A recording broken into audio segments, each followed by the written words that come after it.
पिछले महीने national agriculture conference में मैंने ऑर्गेनिक प्रोडक्ट की मार्केटिंग के लिए ई मार्केटिंग पोर्टल का विचार रखा था।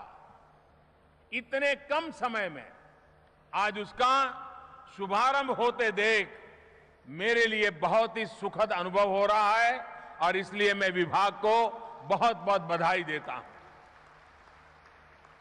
इस ई मार्केटिंग पोर्टल जैविक यानी कि ऑर्गेनिक उत्पादों को खेत से बाजार तक और बाजार से उपभोक्ता के द्वार तक पहुंचाने में बहुत बड़ा रोल निभाएगा।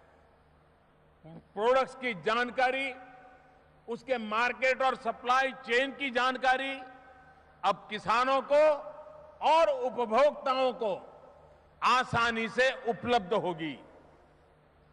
मेरे किसान भाइयों बहनों, ऑर्गेनिक प्रोडक्ट्स पर मेरा जोर इसलिए है क्योंकि ये जितने पुरातन है उतने ही आधुनिक भी है। सच्चाई यही है कि हम दुनिया के सबसे पुराने ऑर्गेनिक फार्मिंग करने वाले देशों में से एक है।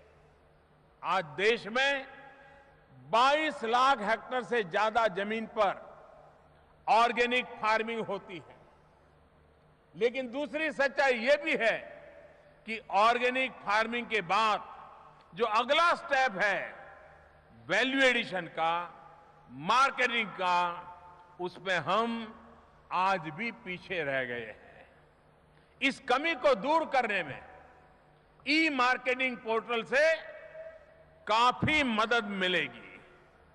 साथियों, सरकार परंपरागत कृषि विकास योजना के अंतर्गत ऑर्गेनिक फार्मिंग को पूरे देश में प्रोत्साहित करने में जुटी है। विशेष रूप से उत्तर पूर्व को ऑर्गेनिक खेती के हब के तौर पर विकसित किया जा रहा है। साथियों, एग्रीकल्चर में भविष्य इसी तरह के नए सेक्टर्स की उन्नति किसानों की उन्नति में सहायक होगी। ग्रीन और व्हाइट रिवॉल्यूशन के साथ ही जितना ज्यादा हम organic revolution, water revolution, blue revolution, sweet revolution पर बल देंगे उतना ही किसानों की आय बढ़ेगी। इस उन्नति में बहुत बड़ी भूमिका निभाएंगे देश भर में फैले हमारे कृषि विज्ञान केंद्र। आज यहां 25 नए कृषि विज्ञान केंद्रों का शुभारंभ किया गया है और इन्हें मिलाकर हमारे देश में इनकी संख्या लगभग 700 हो गई है। मैं इन कृषि विज्ञान केंद्रों को आधुनिक कृषि के नए लाइट हाउस के तौर पर देखता हूं।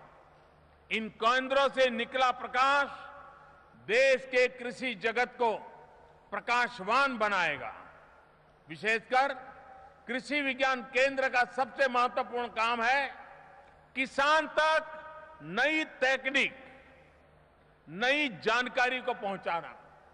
मैं आशा करता हूं कि आप सभी लोग इस कार्य में अपनी भूमिका पूरी तन्मयता के साथ निभाते रहेंगे।